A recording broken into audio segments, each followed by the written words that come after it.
O Em Debate recebe agora o pesquisador Josué Ramos.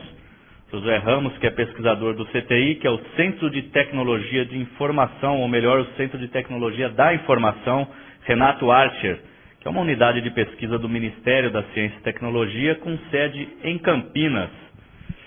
Pesquisador Josué Ramos, prazer em tê-lo aqui, e eu gostaria de começar esse nosso bate-papo aqui perguntando como que é a atuação do CTI lá em Campinas. O CTI, ele, na verdade, ele tem várias áreas de atuação. Ele tem uma área forte em microeletrônica, software e o que o pessoal chama de aplicações. Em microeletrônica, eles, não é bem minha área, mas o pessoal trabalha principalmente em todas as coisas vinculadas ao desenvolvimento de circuitos integrados, desde desenvolvimento até testes. Em software, o pessoal está mais vinculado a processo de melhoria de qualidade de software. E na área de aplicações, eu sou um grupo de robótica chamado um grupo de aplicações. Tem outros grupos que atuam em prototipagem rápida e tecnologias 3D aplicadas às áreas biomédicas, um pessoal que atua na área de sistemas de apoio à decisão. E o nosso grupo é um grupo que atua em robótica DRVC, o nosso grupo é robótica e visão computacional. E é esse grupo que está se integrando ao INCT, Sistemas Embarcados Críticos. De que forma o CTI vai participar do Instituto? Existe já alguma aplicabilidade, por exemplo, que vocês já estão trabalhando e vai ser trabalhado em conjunto aí com o INCT? Existe, eu acho que antes de tudo existe algumas ideias de fundo, né? A primeira ideia, que já vem de um esforço que no grupo de robótica vem feito, que é a tentativa de estabelecer uma rede de pesquisa e desenvolvimento em robótica aérea. Essa ideia a gente lançou já em algumas publicações desde em 2007. A gente fez até o ano passado um workshop em robótica aérea que congregou vários grupos e a gente notou que não houve muito eco. O pessoal que trabalha em VANT no Brasil ainda eu acho que é tão pequeno que o pessoal não conseguiu ter essa sinergia. Eu encaro que o SEC, sem entrar assim no que a gente tem que fazer, assim, só para fazer o caminho dos argumentos, que o SEC ele trata num tema que é essencial para a robótica. Quer dizer, enquanto você for fazer qualquer sistema robótico, principalmente em determinadas áreas, você tem que fazer um sistema embarcado que seja crítico e isso tem que ser abordado de uma forma no Brasil. Um grupo que atua em robótica e, considerando a proposta do SEC, que é fazer muitas aplicações robóticas, nós nos sentimos como obrigados a participar. Então a gente, por uma questão circunstancial, a gente entrou de uma forma tardia no SEC, depois do lançamento, mas a gente entrou de uma forma sem preconceitos, no sentido de cooperar.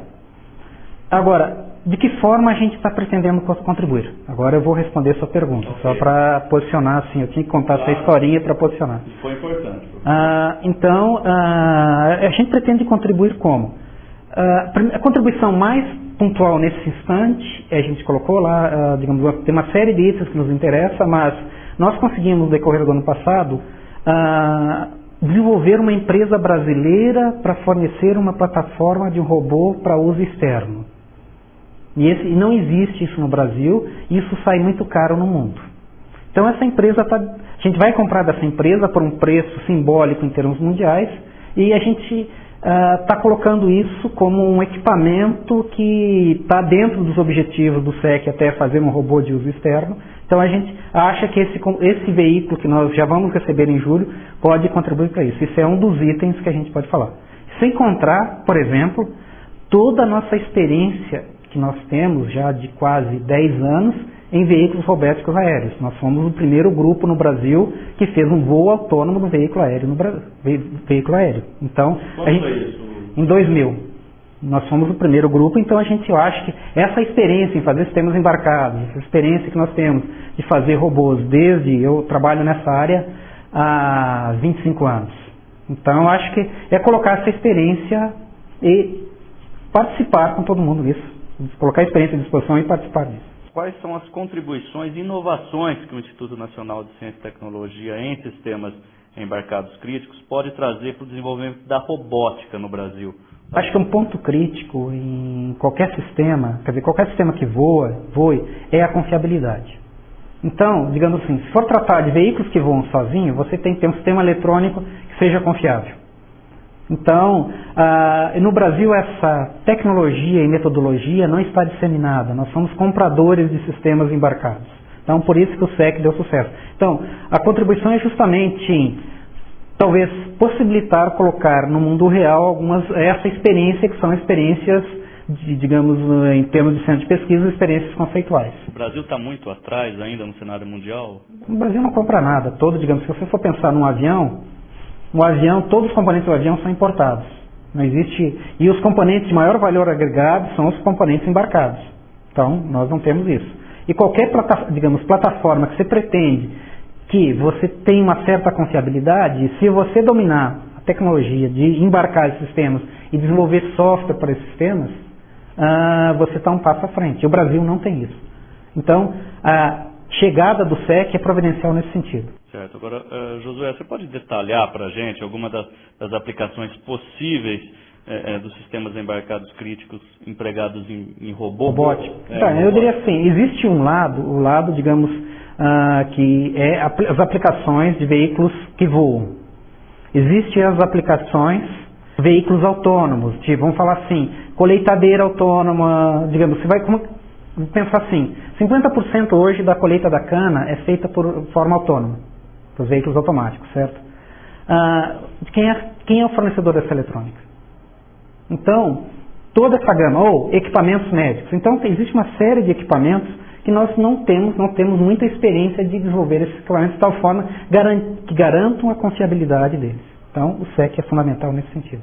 E o que é que a gente tem já? O que, por exemplo, um leigo aqui, ouvindo essa conversa, pode falar, o que um robô pode executar hoje no Brasil já? O que é que a gente tem? Acho que o robô brasileiro a gente tem muito pouco. Eu diria assim, existe outro problema de você, diria assim, depende muito de qual área que você está querendo atuar. Você pode ter a área de pessoal. Quem é que consegue produzir um dispositivo? No mundo hoje existe uma coisa que está vendendo milhões, são robôs aspirador de pó. Certo? O robô aspirador de pó, que custa... Quem é que no Brasil conseguiria escala para produzir um robô aspirador de pó para vender no equivalente a $150? R$300. Não tem. Então, existe uma coisa assim, existe uma coisa que se chama escala de mercado. Nós diria assim, em tese nós talvez temos a tecnologia, mas nós não temos a tradição de transformar nossa tecnologia em produto. Isso é um lado. Quer dizer, esse é o lado de consumo, eletrônica de consumo. Apesar que esse equipamento eletrônico de consumo não precisa ser um sistema embarcado crítico. Existe uma outra área que são equipamentos biomédicos. Existe uma outra área que são, digamos, os dispositivos militares. Que nós também não, digamos, ou os dispositivos de aviônica. Então tem uma série de áreas que podem ter uma grande contribuição do SEC. Josué, nosso tempo está chegando ao final. Eu queria te agradecer e deixar contigo as palavras finais para que esse agregado aí do SEC com o CTI possa trazer cada vez mais a utilização da robótica para o dia a dia do ser humano, do cidadão comum. E são os votos aqui desse programa e também, creio eu, da sua discussão, do seu workshop e do seu ideal, imagino, ao se juntar a esse projeto. Exatamente. Eu diria assim, digamos, o desafio do SEC é o desafio de toda coisa, que é quando esse pessoal que são os pesquisadores, esses doutores, etc., eles, como eu falei no final da minha apresentação, se consideram como estrelas. E aí, no Brasil, eu acho que o problema muito que a gente tem é que as estrelas, só ficam as estrelas, fica uma estrela isolada numa noite. E a gente tem que aprender a formar constelações. E o SEC, eu acho que tem quem está dirigindo isso vai ter que ter a arte de fazer com que essas estrelas virem constelações. E isso para o bem de todos, para ter uma noite bonita no Brasil, né? Obrigado. Terminamos então dessa forma poética, todos trabalhando juntos aí em prol aí da sociedade brasileira. Obrigado. O Em Debate volta com outras entrevistas. Até mais.